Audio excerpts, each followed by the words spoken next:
Bem, galera, Brian Souza na área, tudo pronto para mais uma aula. A gente começa a estudar agora as ferramentas de política monetária. Se você caiu nessa aula de paraquedas, assiste a aula anterior que a gente fala tudo sobre política monetária, sobre toda a questão de estrutura lógica, porque a gente vai utilizar muitos termos utilizados na última aula para passar por aqui. Vamos lá. A gente viu que para o Banco Central conseguir atingir, né, aquele objetivo dele que é bater a meta da inflação, ele vai utilizar certas ferramentas.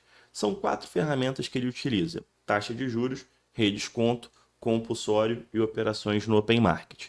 A gente vai ter uma aula para cada uma delas. A gente abre essa sequência falando da taxa Selic, a taxa de juros, porque além de ser a ferramenta mais importante, é a ferramenta que é mais cobrada em prova e é a ferramenta que a gente mais enxerga no dia a dia e que acaba afetando diretamente a nossa vida. O que é a taxa Selic? A taxa Selic é a taxa básica de juros. Isso daqui é importante. É a taxa básica de juros. Se ela é a taxa básica de juros, básica lembra muito a palavra base, né? Lembra muito a palavra base. E é exatamente isso. A taxa Selic, ela vai funcionar como uma base para todas as taxas de juros da nossa economia. Então, grande parte dos investimentos, principalmente os investimentos conservadores, são vinculados direta ou indiretamente pela taxa Selic. Brian, eu quero financiar um carro, a taxa Selic vai influenciar. Quero comprar uma casa, vai influenciar. Quero pegar um empréstimo, eu estou devendo cheque especial. Nossa, os juros do cartão de crédito quando atraso. Tudo isso vai ter uma relação com a taxa Selic. Então, fica muito evidente, quando o Banco Central move o ponteirinho da taxa Selic, ele move o ponteirinho da economia como um todo. Então, beleza, isso é muito fácil de entender. Mas como que isso vai realmente fazer a inflação diminuir ou a inflação aumentar? A gente já vai ver isso. Relembrar alguns pontos, né? É importante conhecer a figura do Copom, né? O Comitê de Política Monetária.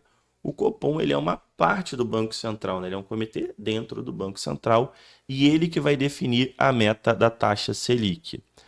Então, qual o cuidado que a gente tem que ter aqui? Porque eu sempre gosto de levantar esses pontos, que é onde o examinador vai tentar te dar uma rasteira. Quem define a meta da inflação é o CMN. Quem busca atingir a meta da inflação é o Banco Central. Nesse caminho de atingir a inflação, o Banco Central ele vai definir a meta da taxa Selic. E a parte do Banco Central que define essa meta é o Copom. Beleza? Essa taxa de juros fixada na reunião é considerada a taxa Selic e ela fica em vigor até uma próxima reunião. As reuniões do Copom elas acontecem de maneira ordinária, ou seja, obrigatória, né? A cada 45 dias. Um mês e meio. Então, a cada um mês e meio, a gente tem uma reunião do Copom e eles vão fazer lá um relatório da inflação e às vezes mantém a taxa de juros, às vezes aumenta, às vezes diminui, dependendo do objetivo. Beleza. Agora vamos dar uma olhada e a gente vai fazer isso em todas as ferramentas. Lembra que eu falei que existem dois modelos de política monetária? A gente tem a expansionista ou expansiva e a contracionista ou restritiva. Quando eu falo de uma política expansionista, o que eu quero fazer? Eu quero colocar mais dinheiro na economia. Se eu quero colocar mais dinheiro na economia, qual é a tendência, né? Qual é a tendência? O que vai acontecer aqui? Provavelmente eu vou aumentar o meu PIB, que é algo positivo, mas eu também vou aumentar a minha inflação. Agora que vem a lógica, que é o que muitas pessoas têm dificuldade de entender, e se você viu a nossa aula anterior, vai ficar fácil. Eu quero colocar mais dinheiro na economia. Se eu quero colocar mais dinheiro na economia, Eu preciso aumentar ou diminuir essa taxa? Eu preciso diminuir essa taxa. Então, quando o Banco Central quer fazer uma política expansionista, ele vai reduzir a taxa de juros. Ué, por que que ele vai reduzir a taxa de juros? Quer ver, ó? Vamos supor, a gente sabe que a taxa de juros, a taxa Selic vai afetar todas as taxas. Então imagina que a taxa Selic hoje está 10% ao ano. E aí o teu banco te oferece um empréstimo que custa 2% ao mês. Não é porque ele não vai te cobrar sua Selic, ele vai cobrar mais do que a Selic, para ele ganhar dinheiro, obviamente. Então você chega lá no banco, quero pegar um empréstimo. Aí o teu gerente vai e mostra que tá lá, ó, 2% ao mês. Aí você vira e fala, acho que tá caro. Só que aí imagina que o Banco Central está querendo colocar mais dinheiro na economia. E ele muda a taxa Selic de 10 para 5% ao ano. Isso daqui vai influenciar diretamente os juros lá do banco. E aí, aquela operação que era 2% ao mês, o banco agora vai te oferecer a 1% ao mês. Quando você olhar isso, o que que você vai pensar? Tá mais barato, né? O dinheiro ficou mais barato, não ficou? Se tem menos juros, ficou mais barato, isso mesmo. Tá mais barato. O que que eu vou fazer? Eu vou pegar esse empréstimo. E aí você vai pegar esse empréstimo, o que que você vai fazer com esse empréstimo? Você vai consumir mais. Se você consome mais, as empresas começam a ganhar mais dinheiro. As empresas ganhando mais dinheiro, elas vão ter que fazer o quê? Contratar mais pessoas. Se a empresa contratar mais pessoas têm dinheiro. Mais pessoas vão consumir. Se mais pessoas estão consumindo, cada vez, né, a economia vai melhorando. Então isso é muito positivo. Ué, Bará, então vamos abaixar os juros sempre. Qual é o problema? Eu só falei aqui no cenário para vocês da parte do desenvolvimento econômico. Só que se tem mais dinheiro na economia, é igual mais inflação. Então, por mais que as pessoas comecem a consumir mais, né? Que eu comece a aumentar a taxa de emprego e tudo mais, eu vou começar a ter uma crescente na inflação. Então, quando o Banco Central quer fazer uma política expansionista, ele quer colocar mais dinheiro. Como que ele faz ter mais dinheiro na economia na visão taxa de juros? Eu reduzo a taxa Selic, porque eu vou reduzir o custo dos empréstimos, mais pessoas pegam empréstimo, eu vou fazer o quê? Eu vou aquecer o consumo. E eu estou aquecendo o consumo por quê? Porque eu fiz um aumento de liquidez. O aumento de liquidez é exatamente ter mais dinheiro no mercado. Então, é assim que o Banco Central utiliza a taxa de juros para influenciar o desenvolvimento econômico. Só que pode acontecer um caso contrário, né? Pode ser que eu queira fazer uma política contracionista ou restritiva. Uma política contracionista ou restritiva, eu quero menos dinheiro na economia, né? E o que que eu vou ter aqui? Eu vou ter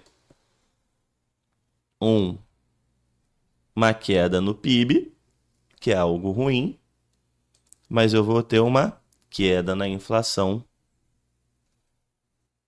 que é algo bom. E aí aqui é a lógica exatamente o contrário.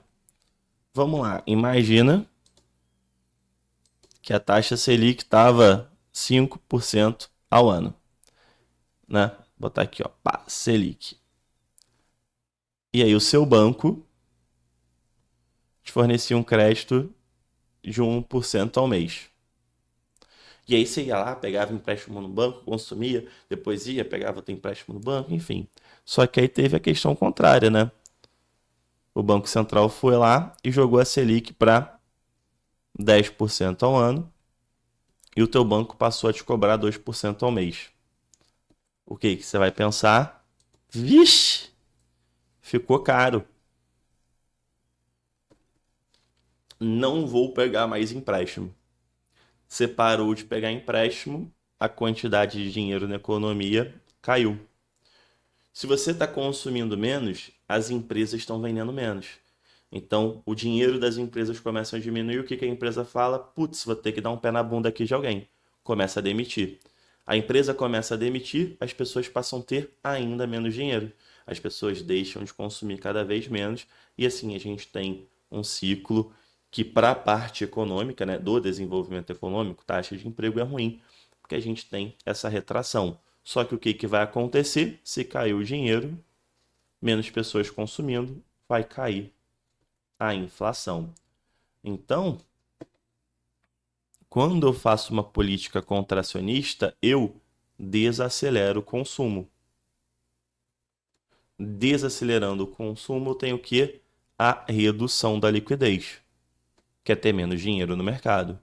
E, consequentemente, eu tenho uma diminuição da inflação. Perceba que é realmente muito difícil, é muito sensível, porque a gente sempre quer ter um desenvolvimento econômico, né? Eu quero que mais pessoas estejam empregadas, eu quero que tenha um consumo maior. Só que se eu estimulo muito o consumo, pode chegar a um nível que a inflação fique muito alta, que a gente comece a ter problema. Então, sempre vai ser uma balança. A gente enxerga isso, tá? Claramente nesses últimos anos. A gente passou um ciclo que a inflação estava muito forte no pós-pandemia, que o Banco Central teve que aumentar muito a taxa de juros. E aí aumentou muito a taxa de juros, teve todos esses problemas. Começou a ter um incremento no número de desempregados, começou a ficar um pouco difícil de consumir, né? As coisas estavam um pouco mais difíceis nesse viés de desenvolvimento econômico. O PIB estava um pouco prejudicado e por aí vai. Quando a inflação se estabilizou, o que que o Banco Central começou a fazer agora? Opa, a inflação está controlada, a gente precisa aquecer a economia de novo.